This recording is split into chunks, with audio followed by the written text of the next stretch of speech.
Bueno, y otro de los detalles importantes es saber en los ambientes en los que se movía el Greco. Esto es súper importante. De hecho, el Greco, cuando vemos su colección de libros, aquí lo tenéis, de 130 libros, solo 19 estaban en castellano. Los demás, ese que hemos visto de Jenofonte y otros tantos, estaban escritos en griego. Y de hecho, todo apunta a que el Greco no llegó a aprender muy bien castellano. Y de hecho, solo se relacionaba con gente de este calibre, que eran los intelectuales de Toledo. ¿Por qué? Porque ellos sí que hablaban griego, claro. El griego era una lengua de los académicos de aquel momento, de los profesores de universidad. En Salamanca grandes académicos hablaban griego, el pueblo llano no, y al Greco tampoco le interesaba tener conversaciones sobre Plinio con el panadero de su barrio, le interesaba tener conversaciones con gente de esta talla intelectual. Y aquí vemos a los hermanos Covarrubias, que es clave para entender la obra del Greco, ¿vale? Y de hecho, cuadros muy enigmáticos como este, el soplón, que tradicionalmente se le han buscado miles de interpretaciones, se explica con estos ambientes culturales de los que hablamos. Cuando conocemos con qué gente se junta el Greco y qué libros lee, empiezan a tener razón estos cuadros. ¿Por qué? Porque Plinio es un autor de época clásica que escribe un libro famosísimo, que es la Historia Natural, donde habla de todo, desde los monstruos marinos hasta los escultores, de todo. Y una de las cosas que dice es que habla de los pintores de la Grecia clásica, que de los escultores sí que nos ha llegado obra, pero de los pintores ya no se conserva ninguna tabla pintada por Apeles o por Zeuxis o por todos estos artistas. Y gracias a Plinio nos podemos hacer más o menos a la idea de qué cuadros eran. Y una de las cosas que dice Plinio en ese libro de la Historia Natural es que creo que es Apeles tiene un cuadro en el que aparece un joven soplando un tizón. Claro, ¿qué está haciendo el Greco? Y además firmando en griego, hablando en griego y comportándose todo el rato con su nacionalidad como bandera. Bueno, declararse algo así como heredero intelectual de los pintores de la Grecia clásica. Ya está, no hay más misterio, es eso, que es suficiente misterio por otro lado. Pero lo que está haciendo el Greco es, ya digo, proclamarse heredero intelectual de estos autores clásicos. Claro, y además de eso, que eso es solamente un estrato, vamos a ir bajando estratos hasta las cosas más profundas, que ya veréis dónde quiero que acabemos, nos va a dar una imagen cada vez más completa del Greco y cada vez más interesante, porque una de las cosas que hace el Greco es el tema de los retratos a lo divino. ¿En qué consiste esto? Que claro, cuando, imaginaos, un pintor del siglo XVII tiene que pintar a Alejandro Magno, ¿vale? ¿Qué cara tiene Alejandro Magno? O qué cara, bueno, a lo mejor de Alejandro Magno todavía queda alguna escultura, algún mosaico, cosas así, pero ¿qué cara tenía Aníbal? Que se destruyeron por decreto romano todas las esculturas de Aníbal, pues nadie lo sabía. Lo que había que hacer es interpretar ese rostro. ¿O qué cara tenía San Pablo? ¿O qué cara tenía San Bartolomé? Pues no lo sabemos. En realidad lo que hacían muchos artistas es coger el rostro de algún personaje conocido de su entorno e incluirlo dentro de esos cuadros, y de ahí viene el tema de retratos a lo divino, que en el siglo XVI y XVII, en el siglo de oro, se hizo muchísimo en España.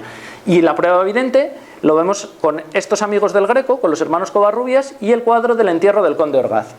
El cuadro del entierro del conde Orgaz es muy importante también el contexto. Lo resumo muy mucho y seguramente si algún académico me oye me correría a gorrazos, pero es por no enrollarnos demasiado. Básicamente la historia del entierro del conde Orgaz ocurre en los siguientes términos. El sacerdote de la iglesia de Santo Tomé, donde se encuentra este cuadro actualmente, descubre una partida presupuestaria según la cual el señor de Orgaz había dejado en su testamento una cláusula en la que indicaba que los vecinos de Orgaz tenían que pagar una serie de impuestos a la iglesia de Santo Tomé, en concepto de gavillas de leña, cabras y demás, lo que pagaban los villanos básicamente. Claro, Andrés Núñez de Madrid, cuando se da cuenta de esa cláusula, dice, pero si esta gente lleva un montón de décadas sin pagar esto.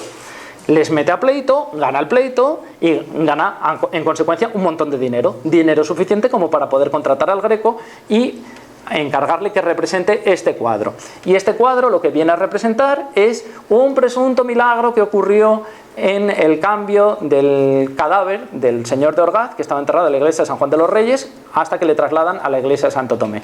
Claro, evidentemente que iba a decir Andrés Núñez de Madrid se había ganado un montón de pasta gracias al señor de Orgaz, pues que el señor de Orgaz es maravilloso, estupendo, y no le pone en el cuadro ganando Eurovisión, pues por ahí no se había inventado todavía, pero vamos, que es una exageración básicamente. Y lo que Andrés Núñez de Madrid encarga al Greco le da unas pautas muy claras. Aquí, cuando muchas veces se habla de la genialidad de los artistas y tal, no hay que olvidar que los artistas artistas muchas veces se ceñían a lo que sus señores les encargasen.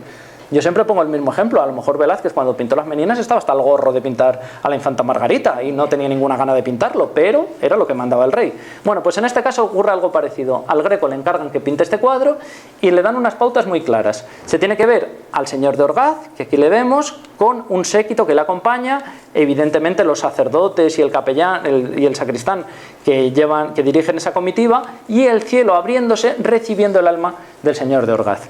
Y además dos personajes claves, San Esteban y San Agustín, que son dos santos que han bajado de la corte celestial a portar el cadáver del señor de Orgaz. Bueno, ¿qué es las pautas digamos la franja de libertad que le dejan al Greco? Pues básicamente el acompañamiento. Porque lo demás tiene que estar claro, tiene que verse a la Virgen María en primer término, a Jesucristo presidiendo toda la corte celestial. Todas estas cosas estaban prefijadas ya por Andrés Núñez de Madrid. ¿Qué ocurre? Que en esta franja es donde el Greco fomenta su creatividad. De hecho, no he puesto todos porque se conocen algunos más, pero bueno, unos cuantos ejemplos. Si nos acercamos, veremos que este personaje y este otro se parecen mucho a Sebastián de Covarrubias y a su hermano Antonio de Covarrubias. Claro, está metiendo a sus amigos como parte de la comitiva que acompañan al cadáver del señor de Orgaz. Y no solo eso, aquí arribita del todo, ese personaje que vemos ahí, le veis ahí con cara así un poco de espanto, es en realidad Felipe II.